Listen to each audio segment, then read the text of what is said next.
Tengan todos muy buenos días, hermano. Estoy estrenando locación. Eso es lo bueno de tener una buena esposa.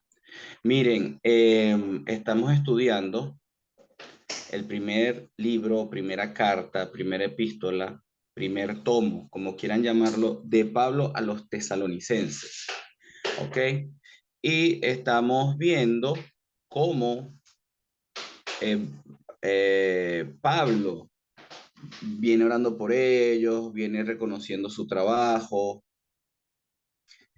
Sin embargo, tenemos que entender varias cosas. Uno, la iglesia en Tesalónica fue establecida en el segundo viaje misionero de Pablo. En el primer viaje misionero de Pablo, en Hechos 17, es imposible que él pueda establecer una congregación porque lo querían apedrear y todas estas cosas. Pues, casi lo matan por allá. Okay, Hechos 17. En el segundo viaje, Pablo establece la congregación. Y como siempre, él trata de estar al tanto de cómo va la vida de las personas que él bautiza, las congregaciones que él establece. ¿Cómo? Bueno, nos damos cuenta de las cartas de Pablo a las congregaciones, pero también podemos ver la carta de Pablo a Filemón. Dice, bueno, doy gracias de que por tu fe muchos han sido confortados. Entonces Pablo le gustaba preguntar y estar al tanto de las personas que él había bautizado y de las congregaciones que incluso él no había establecido. ¿Ok? Vemos un Pablo, si pudiéramos decir, muy dado a hacer el trabajo como de un padre. ¿Ok? Vamos al capítulo 3 de Tesalonicense y nos conseguimos una serie de cosas, una serie de circunstancias que él está exponiendo y habla de que, miren, necesitamos saber cómo estaban ustedes. Termina el capítulo 2, ¿verdad? Capítulo 2, versículo 18. Queríamos ir a verlos y yo mismo traté de visitarlos varias veces, pero Satanás siempre nos lo impidió. Ustedes son nuestra esperanza, nuestra alegría y la corona que llevaremos con mucho orgullo cuando nuestro Señor Jesucristo regrese. Verdaderamente, ustedes nos hacen sentir orgullosos y alegres. Pasamos de una ciudad que prácticamente asesina a Pablo a una ciudad donde hay una iglesia, una congregación, y vemos que tienen un buen testimonio, un buen testimonio.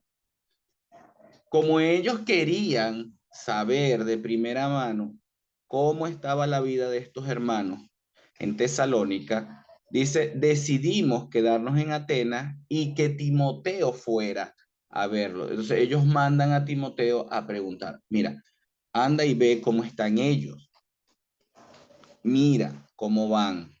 Y él cuando vuelve, ¿verdad? En el versículo 6, pero Timoteo acaba de regresar y nos ha dado muy buenas noticias. Y fíjense, sobre la fe y el amor que ustedes tienen. Nos dijo que ustedes conservan siempre buena memoria de nuestras enseñanzas y ejemplos. Y tienen muchas ganas de vernos de nuevo, igual que nosotros ustedes. Era un sentimiento en conjunto, una necesidad tanto de, por decir, los padres a los hijos y los hijos a los padres. Por eso, a pesar de todos nuestros sufrimientos y dificultades, todavía nos sentimos animados porque ustedes tienen mucha fe. En realidad, al saber que ustedes siguen firmes en el Señor, nos sentimos reanimados. Es tan inmensa la alegría que sentimos ante Dios por ustedes que no es posible agradecerle lo suficiente. Siempre oramos día y noche para poder ir. Queremos que Dios nos permita y nos prepare llevar un camino para llegar a ustedes. El Señor aumente y multiplique el amor que tienen unos por otros y que se amen unos a otros, así como nosotros los amamos a ustedes. Vemos que estos hermanos están tan, tan llenos de fe y tan llenos de amor que les permite ser, por decir de una manera, exhibidos al mundo mediante la fe y el amor entre unos y otros. Y eso no es nada, eso es lo que nos pide Dios, eso es lo que nos pide el Señor Jesucristo. Fe y amor unos con otros. Ama a Dios, ama a tu prójimo y ten fe. 13. Todo esto lo pedimos para que Él los fortalezca interiormente y para que sean santos ante Dios nuestro Padre. De esta manera estarán preparados para cuando nuestro Señor Jesús regrese de nuevo con todo su pueblo santo. Si somos fortalecidos interiormente y somos santos, estaremos preparados para cuando el Señor Jesús regrese con todo su pueblo santo. Amén. Ahora, fíjense, hermano, como veníamos hablando, es una ciudad importante de Macedonia. Es una carta escrita alrededor del año 50. Vemos que son unas personas fervientes en amor y en fe. Vemos que hay un buen testimonio de parte en el informe de Timoteo. Y esto nos hace entender que también tenían un buen testimonio en la ciudad, ¿ok? En la carta, Pablo anima mediante el Espíritu Santo, mediante Pablo, anima a esta gente a seguir viviendo en una vida santa, llena de fe, separada de la inmoralidad sexual, porque era el pan nuestro de cada día. Y vamos a ver ahorita un poquito de por qué él se preocupa un poquito más de lo normal, ¿ok? Aparte del amor que Pablo le tenía a ellos, una de las cosas que estaba preocupando a Pablo era que la inmoralidad sexual abundaba en la ciudad por ritos, adoración a ídolos, que se basaba en estas orgías y el hecho de que un grupo de personas no lo haga, no lo practique, iban a sufrir algún tipo de persecución. Porque van a decir, ok, nuestra cultura, nuestra sociedad aquí en Tesalónica se basa en esto y aquello, y ustedes no lo están haciendo. Y podía comenzar una persecución interna en la ciudad contra aquellos que se congregasen con estas personas. ¿Ok? Ese es algún indicio. Otro indicio es que en el capítulo 2 versículo 14. Hermanos, ustedes siguieron el ejemplo de las iglesias de Dios que pertenecen a Jesucristo, que están en Judea, Jerusalén, Samaria, Galilea, por decir algunos sitios, en las iglesias que estaban ahí en Judea. Recuerden que la iglesia se establece en el Pentecostés, año 33 después de Cristo. Estamos hablando de 17 años después. Hay unas iglesias en Judea y ellas son perseguidas por los judaizantes, fariseos, los mismos grupos a los que se enfrentó Jesús, se enfrentaban estas personas en Judea. Dice, allí el pueblo de Dios sufrió mucho a causa de los otros judíos. Y lo mismo ha pasado con ustedes, pues han sufrido mucho a causa de sus propios compatriotas. Y aquí vemos lo que les comentaba. Ustedes sufren de parte de sus compatriotas porque no se comportan como ellos. Dice el 15, ellos mataron al Señor Jesús y a los profetas y a nosotros nos obligaron a abandonar el país. Ellos no agradan a Dios y están en contra de todos los seres humanos. Nosotros tratamos de enseñar el mensaje de Dios a los que no son judíos para que se salven, pero los judíos no nos han dejado anunciar esas enseñanzas. Por eso están añadiendo cada vez más pecados a los que ya tienen, pero la terrible ira de Dios se ha descargado contra ellos. Vemos, si podemos decir, un denominador común en las cartas de Pablo y es que cuídense de que vengan judíos y le añadan cosas al Evangelio. Gálatas, ¿ok? Por allá en Colosenses, algunos indicios de los judaizantes. Y aquí él les está advirtiendo, oigan, van a ser perseguidos por los que se dicen ser descendientes de Abraham. Ustedes deben seguir en su fe, deben seguir en el amor unos con otros y con eso va a ser suficiente. De allí van a ser fuertes interiormente, van a vivir en santidad y estarán preparados para que cuando Cristo venga estén ustedes con todos los salvos. ¿Ok? Ahora bien, ¿qué podemos nosotros rescatar de esto? Nosotros no estamos en Tesalónica, nosotros no venimos de una cultura donde las relaciones sexuales eh, sean en cualquier sitio. nosotros no venimos de esas cosas, a nosotros no nos persiguen judaizantes. Sin embargo, dentro de algunas congregaciones hay personas que se comportan como ellos. ¿Ok? ¿Qué tenemos nosotros en común con ellos? Bueno, somos hijos de Dios, tenemos fe, tenemos amor, pero lo que nos podemos llevar el día de hoy es ese fervor de Pablo, de Timoteo y de su equipo de trabajo, Lucas, todas estas personas que estaban en preocuparse por los hermanos. Del 1 al 10, ¿cuánto te preocupas por un hermano que no asiste el domingo? Bueno, quizás me preocupo 7. Ok, ¿le escribes al hermano que no fue el domingo? ¿Lo llamas? ¿Lo visitas? ¿Le haces entender que es importante como Pablo, Timoteo y su equipo hacía con las iglesias? ¿Cómo lo manejas? Solo vas, te congregas y si alguien no va y se congrega, ¿qué le habrá pasado? ¿Te quedas hasta ahí?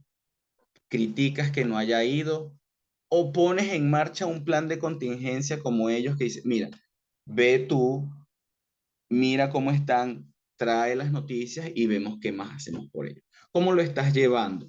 ¿Estás actuando solo como dice Santiago, que una persona con necesidad toca tu puerta y si tú solamente le dices, voy a orar por ustedes para que coman y estén calientitos, vayan tranquilos, que yo sé que eso va a suceder?